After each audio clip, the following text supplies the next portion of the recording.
Selamat mendengarkan podcast ini.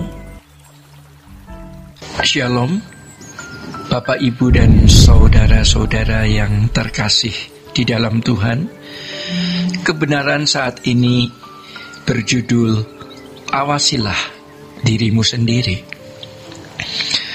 Saudara-saudara, dalam 1 Timotius pasal 4 ayat 16 tertulis, awasilah dirimu sendiri dan awasilah ajaranmu.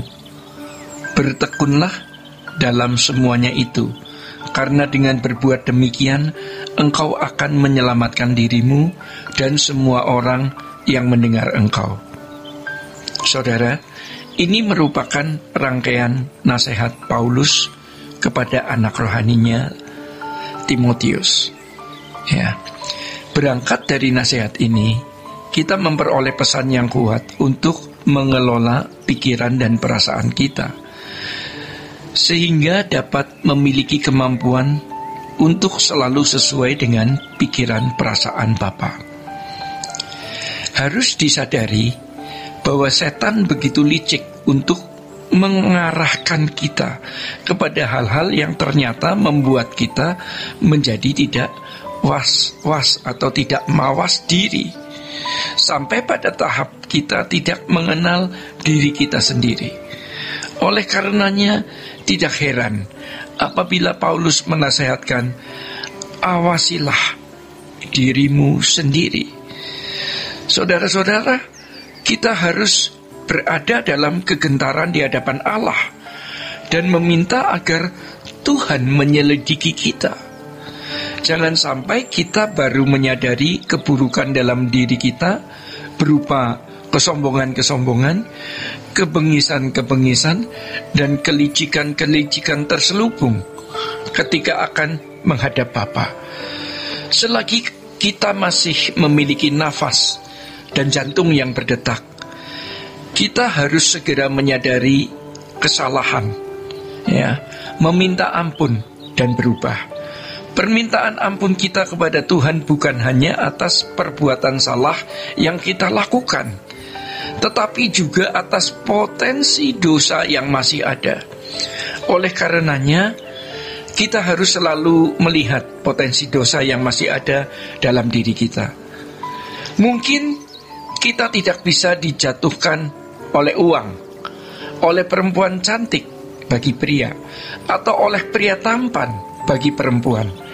Namun ada kesombongan, kebencian, kemarahan terselubung, gairah berkuasa, mau menjadi terhormat, dan gairah negatif lainnya yang masih bercokol. Dalam hal ini kita memahami mengapa dikatakan betapa liciknya hati, lebih licik dari segala sesuatu. Sebab hati kita dapat meliciki dirinya sendiri tanpa sadar. Saudara-saudara, Tuhan selalu menguji kita tiap hari. Dia mengunjungi kita setiap saat dan melihat apa isi batin kita. Sementara kita sibuk dengan banyak hal, kita tidak memikirkan perasaan Allah, kita tidak peduli perasaan Tuhan. Kita harus segera berubah dari pola hidup seperti ini. Sebab kalau kita hanya beragama Kristen dan tidak mengalami perubahan radikal secara batiniah, kita masih dapat binasa. Memang harus diakui bahwa perubahan seseorang tidak ada orang yang bisa mengetahuinya dengan tepat kecuali Tuhan. Namun harus diingat bahwa setiap pikiran dan perasaan kita diperkarakan oleh Tuhan. Jika kita punya hidup berkenan yang dihasilkan dari pikiran dan perasaan yang mengasihi Tuhan, hal itu bagai simfoni yang merdu, pedupaan yang harum di hadapan Allah. Dengan demikian, hidup berkenan bukan hanya ditujukan melalui pujian dengan syair lagu, melainkan juga setiap kehendak yang dilahirkan dalam diri kita walaupun belum ditelurkan dalam perbuatan, itu sudah menyenangkan hati Bapa di surga. Saudara-saudara, kita pasti mati dan menghadapi tahta pengadilan Kristus. Pernahkah terpikir bahwa nanti kalau kita berada di hadapan tahta pengadilan Kristus, segala sesuatu yang kita lakukan terbuka di hadapan Allah? Oleh karenanya, sejak hari ini kita harus mulai telanjang di hadapannya. Setiap kali kita memohon ampun, yang kita persoalkan bukan hanya perbuatan yang kita lakukan, tetapi juga potensi dosa di dalam diri kita. Itu yang harus kita persoalkan dengan serius. Ya, saudara, di samping itu kita harus selalu memperhitungkan betapa berbahayanya potensi dosa dalam diri kita ini, supaya kita bisa mengendalikan diri kita dengan baik. Ya, di bumi mungkin kita tidak punya nama, tidak terkenal, tidak apa-apa.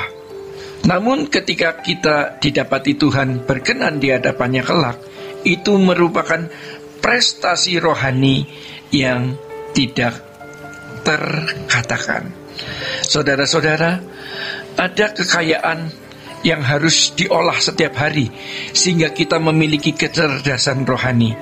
Kekayaan tersebut adalah kemampuan akal budi untuk bisa mengerti apa yang baik, yang berkenan, dan yang sempurna. Untuk mengembangkannya, kita harus mengasup firman yang benar, hidup dalam doa setiap hari, memiliki perjumpaan dengan Tuhan, serta memperhatikan setiap peristiwa yang terjadi yang melaluinya Tuhan mau mencerdaskan kerohanian kita. Kita harus senantiasa mengingat bahwa hari ini bisa menjadi hari terakhir kita. Artinya, kesempatan kita dapat hilang dalam sekejap jika tidak dimanfaatkan dengan sungguh. Mulailah mengawasi hati dan diri kita sejak dini sebelum hari terakhir kita tiba. Saudara-saudara, demikian kebenaran saat ini. Tuhan Yesus memberkati. Sola Gracia.